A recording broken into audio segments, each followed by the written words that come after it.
우리가 처음 요한복음 시작할 때 올해 초입니다. 올해 초.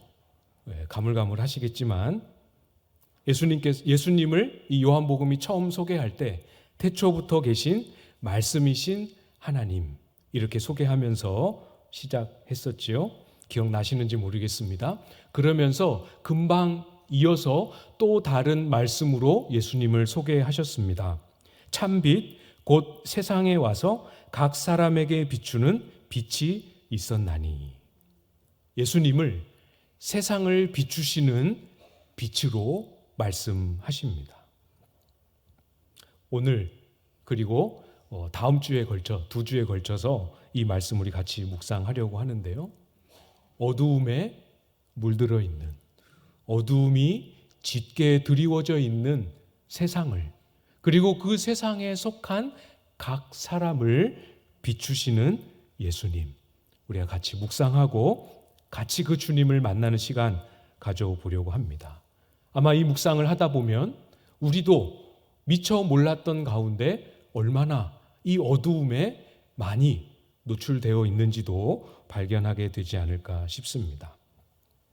그래서 이번 주에는 오늘 본문에 등장하는 서기관과 바리새인들 속에 드리워져 있는 어두움이 무엇이며 그 어두움을 어떻게 밝히고 계시는지 살펴보고요. 다음 주에는 여인 속에 잡혀온 여인 속에 드리워진 어두움을 어떻게 밝혀주시는지 우리가 같이 살펴보도록 하겠습니다. 예수님께서는 초막절 이후에 길고 길었던 사실은 일주일입니다. 우리가 오랫동안 살펴봤을 뿐이지 일주일의 초막절 기간이 마치고 다시 성전에 올라오셨습니다. 사람들에게 말씀을 가르치셨어요. 그런데 서기관과 바리새인들이 우리가 본문에 읽은 것처럼 간음하다가 현장에서 잡힌 여인을 그 현장에서 체포하여 데리고 왔습니다. 예수님의 가르침은 중단되었습니다. 이 모든 상황을 이 서기관과 바리새인들의 고발로 이 주제는 바뀌게 되는 거죠. 4절, 5절 말씀을 여러분 보시면 예수께 말하되 선생이여 이 여자가 간음하다가 현장에서 잡혔나이다. 모세는 율법에 이러한 여자를 돌로 치라 명하였거니와 선생은 어떻게 말하겠나이까? 맞습니다, 여러분. 율법에 구약 성경에 간음한 사람, 간음하다 현장에서 잡힌 이 여인과 같은 사람은 돌로 쳐서 목숨을 끊도록 명령하셨습니다. 그래서 서기관과 바리새인들이 그 율법을 근거로 해서 이 여인을 잡았고 예수님 앞으로 데리고 왔습니다. 이 율법이 명확하게 기록하고 있는데 어떻게 할까요? 이것에 대해서 어떤 가르침을 주실 수 있습니까? 라면서 율법의 적용과 율법의 실천에 대해서 질문합니다. 스스로 굉장한 만족한 마음, 스스로 아주 당당한 자신감 가지고 예수님 앞에 와 있을 이 서기관과 바리새인들의 모습 상상이 되시죠? 그러나 여러분, 말은 그 입술의 말로는 하나님의 율법을, 모세가 기록한 율법을 이야기하고 있지만 사실 그 중심에 그 속셈이 무엇인지는 우리도 잘 알고 있지요. 6절 앞부분입니다. 그들이 이렇게 말함은 고발할 조건을 얻고자 하여 예수를 시험함이러라. 우리가 요한복음 6장, 7장 문맥을 쭉 살펴오면서 여러 번 마주쳐 왔습니다. 유대인들이 예수님을 죽일 결심을 했던 것 기억나시죠? 예수님을 잡기 위해서 여러 번 시도했습니다. 번번이 실패했습니다. 그리고 성전 수비대를 급파하는 그런 행동도 취했지만 그것도 실패했습니다. 그래서 전략을 바꿨습니다. 모세는 이렇게 간음한 사람을 돌로 치라고 말씀했는데 이것에 대해서 어떻게 말씀하실 수 있겠습니까? 라고 질문을 던지고 예수님의 답을 기다립니다. 이것이 그들의 전략이죠. 왜 이것이 전략이 될 수 있겠습니까? 예수님께서 율법을 스스로 부정하거나 거스를 수 없을 텐데 율법에 있는 그대로 그래 그 간음한 여인 돌로 치라고 명한 그대로 돌로 쳐야지 라고 대답을 하면 그것이 로마 정부에 고발할 수 있는 죄목이 되기 때문에 그렇습니다. 당시 이스라엘은 로마의 식민 지배를 받고 있었습니다. 로마가 정한 법을 따라야겠지요. 유대 사회는 구약이 정한 이 율법에 따라서 아주 촘촘하게 그 나라를 다스리는 제도가 잘 세워져 있기 때문에 대부분의 제도를 허용했습니다. 로마가. 그러나 한 가지만 사형을 집행하는 일만 로마 법정에 나와서 로마 법정의 결정, 판정에 따라서 판단하고 집행하도록 한 것이죠. 유대인들이 자체 사내들인 공회에서 임의로 사형을 집행할 수 없었습니다. 어떤 의미에서 이게 전략이 되는지 이해가 되시죠? 예수님이 율법에 따라서 돌로 치라라고 말씀을 하시는 순간 이 서기관과 바리새인들은 곧바로 로마 정부에 고발하고 자신의 손에 피를 묻히지 않고 예수님을 잡아들일 수 있는 자기들 나름대로는 묘안을 만들어낸 거죠. 이걸 예수님이 아시고 돌로 치면 안 된다. 만약에 이렇게 말씀하시면 어떤 일이 되겠습니까? 예수님이 스스로 율법을 부정하신 게 되겠죠? 많은 사람들이 예수님을 바라보면서 그 선지자다, 그리스도다라고 따르고 있었던 사람들의 신임을 다 잃게 됩니다. 예수님을 율법을 부정하는 자라고 비난거리로 삼을 수 있게 되지요. 보이십니까? 이 서기관들과 바리새인들의 속셈, 이들의 행태, 이들의 모습 이해되시죠? 그 입에, 그 입술에 무엇을 담고 있었습니까? 모세의 율법, 하나님의 말씀을 그 입에 담고 있었습니다. 그러나 그 중심에 그 속셈은 무엇이었습니까?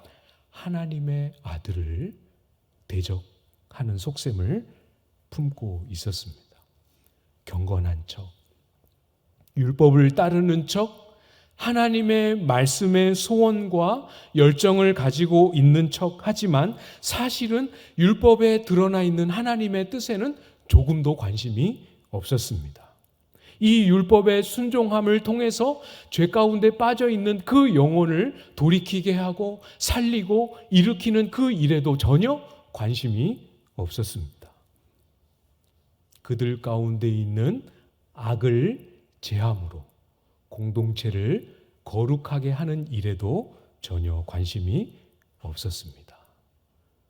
하나님이 우리를 사랑하셔서 주신 하나님의 말씀을, 성경의 지식을 자기가 원하는 목적을 위해, 자기가 원하는 일을 이루기 위해 활용하고 이용하고 있는 모습이죠.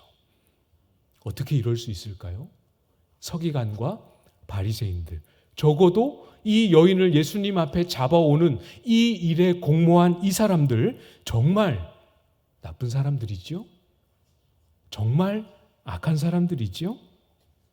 그러나 여러분, 우리가 이 사람들만 비난하면 안 됩니다. 우리도 그들과 같은 성정을, 그들과 같은 죄의 본성을 가지고 있기 때문에 그래요. 얼마든지 경건한 모양, 신앙적으로 잘 지내고 있는 외적인 모양을 연출하면서 속으로는 자기 욕심을 채우고 하나님이 기뻐하시지 않는 그런 삶, 그런 길을 얼마든지 갈 수 있는 것이 우리의 본성, 또 때때로 우리에게 보여지는 실제 모습 아닙니까?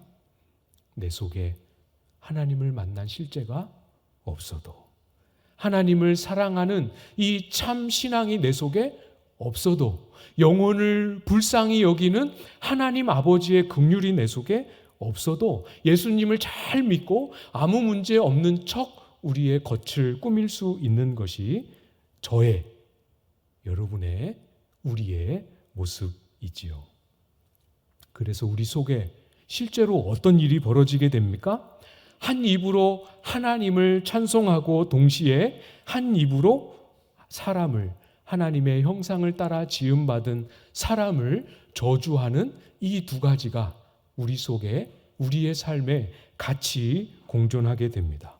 야고보서 3장 말씀에 보면 혀가 얼마나 길들이기 어려운지를 말씀하시는 이 맥락 속에서 이렇게 선포하고 계시지요. 이것으로 우리가 주 아버지를 찬송하고 또 이것으로 하나님의 형상대로 지음받은 사람을 저주하니 한 입에서 찬송과 저주가 나오는도다. 내 형제들아, 이것이 마땅하지 아니하리라. 찬송도 하고 사람을 비난도 합니다. 축복도 하고 사람을 욕하는 일도 같이 합니다. 교회에 있을 때는 절대로 안 그렇지요. 경건한 말로 우리의 대화를 무엇으로 채워야 하는지 알기 때문에 그렇게 말할 줄 압니다.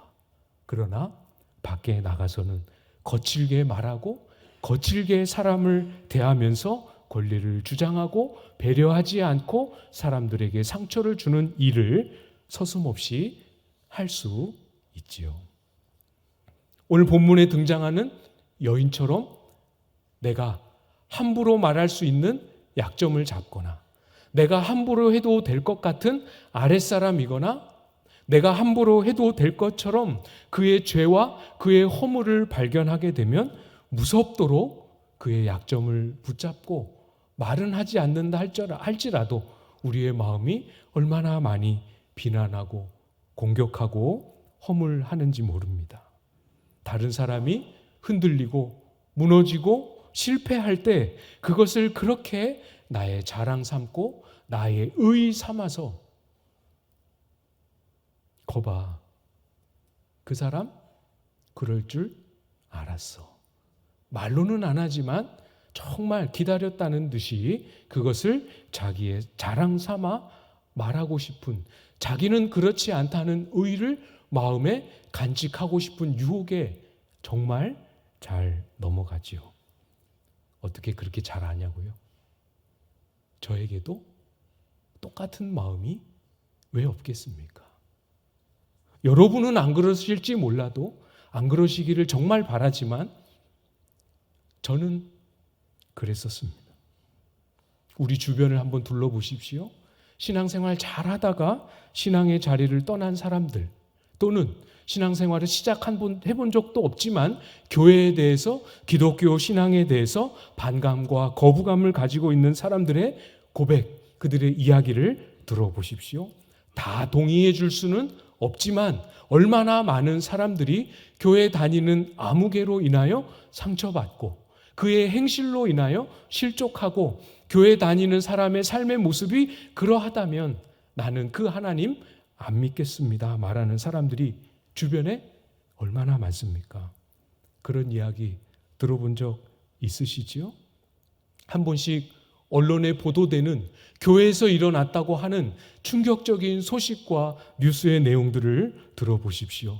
얼마나 부끄럽고 교회에서 성경을 운운하며 하나님의 이름으로 행해지는 악행들이 얼마나 많은지, 정말 끝까지 들을 수 없는 고통스러운 현실들이 한국 교회 안에 얼마나 많이 일어나는지 모릅니다. 여러분이 그렇다고 드리는 말씀이 아닌 거 아시죠? 아니길 믿고 있습니다. 정말 아니길 바라고 있습니다. 그럼에도 불구하고 이런 말씀을 드리는 이유를 잘 유념하셨으면 좋겠어요.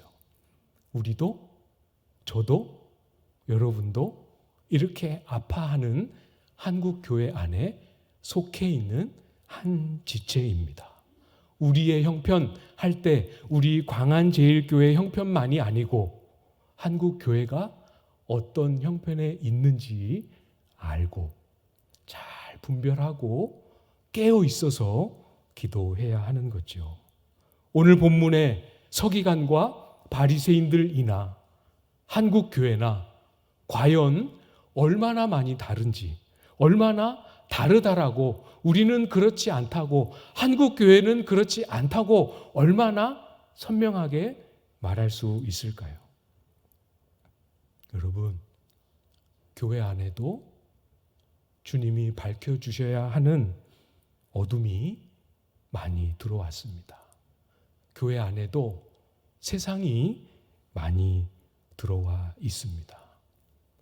우리는 안 그렇지만, 지금까지는 안 그래 왔지만 앞으로도 안 그럴 것이다 장담할 수 없지요. 우리도 한국 교회에 속해 있는 한 지체입니다. 괜찮을 거라 안심하지 말고 깨어 있어야겠지요. 우리 자신을 말씀 앞에서 잘 점검하고 돌아보아야 합니다. 정말 괜찮은 게 맞는지, 이렇게 한 걸음 한 걸음 갔을 때 정말 하나님 앞에서 우리의 믿음을 잃지 않을 수 있는지 잘 돌아보아야 합니다. 왜요? 우리도 똑같이 다 양 같아서 그릇 행하여 각기 제 길로 가길 좋아하는 그런 본성이 우리에게도 똑같이 있기 때문에 그렇습니다. 어떻게 하면 좋을까요? 어떻게 해야 그들의 길을 따르지 않을 수 있겠습니까? 내가 그런 행동을 한 적은 한 번도 없어도 나 역시 그들과 다를 것이 하나도 없다 하는 겸손한 마음으로, 오늘까지는 안 그랬을지 몰라도 내일 내 마음이 어떻게 될지 알 수 없는 그 두려움과 깨어있는 마음을 가지고 주님 앞에 엎드려야 합니다.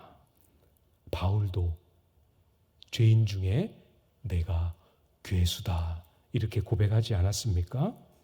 그런 고백이 우리 속에 회복되고 그 마음으로 주님이 말씀하신 목소리에 귀를 기울이며 그 말씀을 따라 한 걸음 한 걸음 가며 나아가야 합니다. 주님이 많이 말씀하시지만 특별히 오늘 본문에 서기관과 바리새인들을 향하여서 그들의 어둠을 밝히시면서 무엇을 말씀하셨습니까? 7절이죠. 7절 말씀을 여러분이 한번 읽어주시겠습니까? 7절 시작.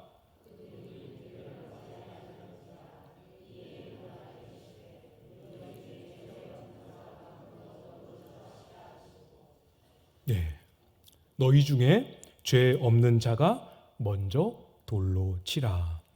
많이 들어보셨고 또 이야기도 해보신 말씀이지요. 율법 그대로입니다. 주님은 하나님의 말씀에 1.1획도 바꾸지 않으시고 그대로 말씀하셨습니다. 시대가 이렇고 이스라엘이 지금 로마에 압제를 당하고 있는 상황이 이렇고 여인의 처지가 이렇고 또 무엇이 그렇고 또 무엇이 그러하면서 하나님의 말씀을 바꾸지 않으셨습니다. 있는 그대로 선포하셨습니다. 율법에는 돌로 치라고 명령되어 있지만 반드시 돌로 치는 이 사형을 집행할 때에는 반드시 두세 사람의 복수의 증인을 확보해야 합니다. 이 사람이 정말 그렇게 한 게 맞는지 복수의 증언과 증거를 확인하고, 그래서 사실관계가 확인이 된 후에 이 사람을 돌로 치는 일이 마땅하다라는 게 결정이 되면 그때 어떻게 합니까? 그 증인으로 증언을 했던 두세 사람이 먼저, 다른 사람들보다 먼저 돌을 들어서 던져야 합니다. 특별한 정말 중요한 의미가 있지요.